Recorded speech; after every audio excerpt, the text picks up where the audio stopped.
सब माया है, सब माया है, सब माया है, सब चलती फिरती छाया है। इश्क में हमने खुद को खो कर पाया है।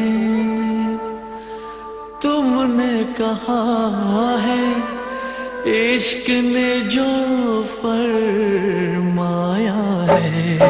सब माया है, सब माया है, सब माया है, सब माया है, सब माया है, सब चलती फिरती छाया है। देख लिया हर शख्स यहाँ हर जाई है, इसलिए कुटिया शहर से दूर बनाई है। और उस कुटिया के माथे पे लिखवाया है। सब माया है, सब माया है। कुछ रिश्ते खून के होते हैं जो कि जन्म से होते हैं, पर कुछ रिश्ते दिल के होते हैं जो खुद ही बन जाते हैं। ऐसे ही कुछ रिश्ते मेरे भी, पर उनकी शुरुआत कुछ यूं। घर वालों के तानों से परेशान होकर अपने ऊपर बढ़ती हुई जिम्मेदारियों को देखते हुए बाकी लोगों की तरह मैं भी दिल्ली चला आया। दिल्ली में आने के बाद कई दिनों तक इधर उधर घूमता रहा, कभी फुटपाथ पर तो कभी रेलवे स्टेशन पर, कभी बस स्टॉप पर। बस इधर उधर घूम के वक्त गुजारता। कुछ दिन यहाँ वहाँ घूमता रहा, पर कहीं नौकरी नहीं मिली। मैं कभी अपने आप को देखता हूँ, कभी अपनी डिग्रियों को, और कभी अपने हालातों को। 5-6 दिन में पूरी तरह से टूट सा गया था। पता नहीं किस्मत को क्या मंजूर था। घर से थोड़े से पैसे लेके आया था, लेकिन वो भी खर्च हो गए। अब 1000 लोगों की भीड़ में मैं भी खोता चला। एक दिन मैं अकेला बैठा हुआ था और बैठ कर अपने घर वालों के बारे में सोचा। पास में ही 2 लड़के सिगरेट पी रहे थे। उन दोनों लड़कों में से एक ने सिगरेट पीकर बिना देखे मेरी ओर फेंक दी। पता नहीं क्यों मुझे इतना गुस्सा आया।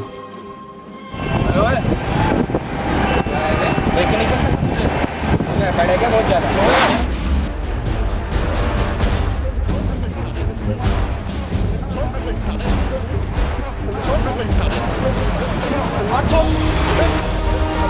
क्या हो रहा भाई?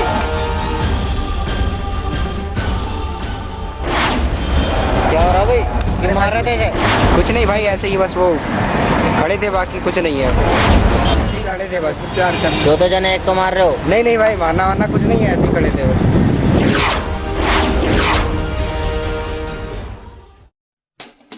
अंकुर, जो कि एक अच्छे घर का लड़का, लेकिन था बड़ा याश। अंकुर दिल का बहुत अच्छा था, लेकिन ड्रिंक बहुत करता। यारों दोस्तों के साथ दादागिरी, घूमना फिरना, यही सब कुछ उसकी जिंदगी में था।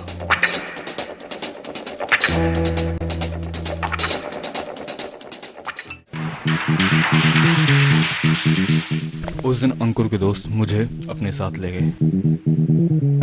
देखा तो अंकुर वहां पहले से ही मौजूद था। अंकल भाई फिर सिगरेट? बस भाई बहुत सिगरेट पीते हैं भाई, छोड़ के नहीं देते। अरे छोड़ यार, नुकसान है। पढ़ाई वढ़ाई कहाँ तक हुई? भाई पढ़ाई पूरी कर चुका हूँ, मैं भी कर चुका हूँ भाई। रिज्यूम वगैरह है? हाँ भाई रिज्यूम है ना मेरे पास। बस और ले लेंगे। शुरू में मुझे अंकुर के पास जाके कुछ अजीब सा लगा, लेकिन उसके दोस्तों के साथ रहना मुझे भी अच्छा लग रहा था। हर शाम वहाँ लोगों का गाना बजाना होता था और वक्त बहुत अच्छे से निकलता जा रहा था।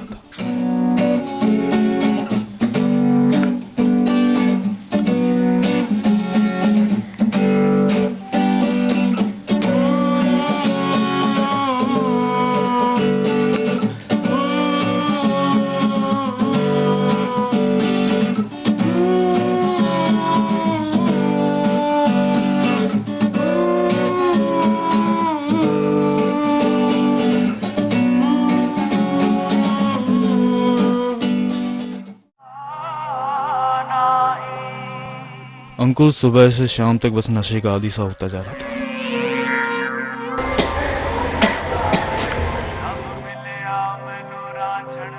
एक दिन उसकी तबीयत इतनी खराब हुई कि उसे हॉस्पिटल लेके जाना पड़ा। डॉक्टर ने कहा कि उसका लीवर खराब हो गया, अगर उसने ड्रिंक नहीं बंद की तो जल्दी शायद उसकी सांसें भी खत्म हो जाएंगी। अब उसके पीने पर मुझे कुछ डर सा रहने लगा। कई बार मैंने उसे समझाया, फिर एक दिन उसने मुझे भरोसा दिलाया कि अब वो कभी ड्रिंक नहीं करेगा। कुछ दिन सब कुछ ठीक ठाक चलता रहा।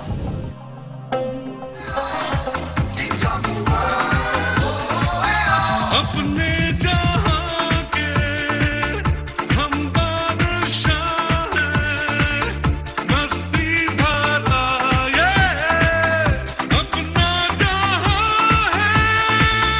अपने जहां के हम बादशाह हैं, मस्ती भरा ये अपना जहां। एक दिन मैं ऑफिस में काम कर रहा था, इतनी देर में अंकुर का फोन आया। मैं तुरंत घर पहुंचा और जब मैंने अपना दरवाजा खोला तो अंकुर लेटा हुआ था।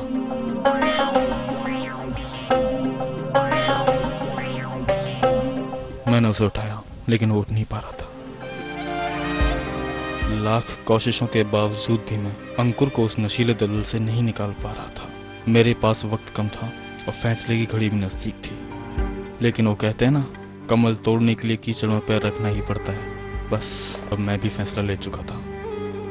मैंने भी अंकुर की तरह नशीली दुनिया को अपना लिया और फिर मेरी जिंदगी में भी वो दिन आया जिसकी उम्मीद मैंने अपने ख्वाबों में भी नहीं की थी।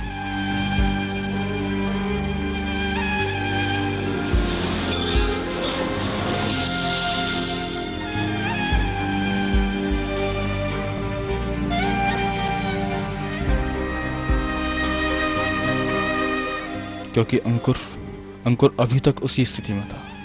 उस दिन अंकुर का ही एक दोस्त संजीव, जो कि अब मेरा ही बहुत अच्छा दोस्त था, मैं संजीव के साथ रूम पर बैठकर शराब पी रहा था और हमने इतनी शराब पी कि पता ही नहीं चला कि मैं कब बेहोश हो गया।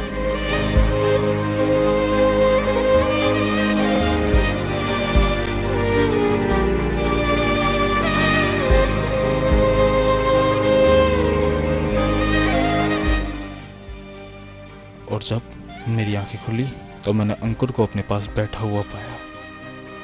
उसकी आंखों में आंसू थे, वो मुझसे नजरें नहीं मिला पा रहा था। शायद वो अपने आप को अब माफ करने की स्थिति में भी नहीं था।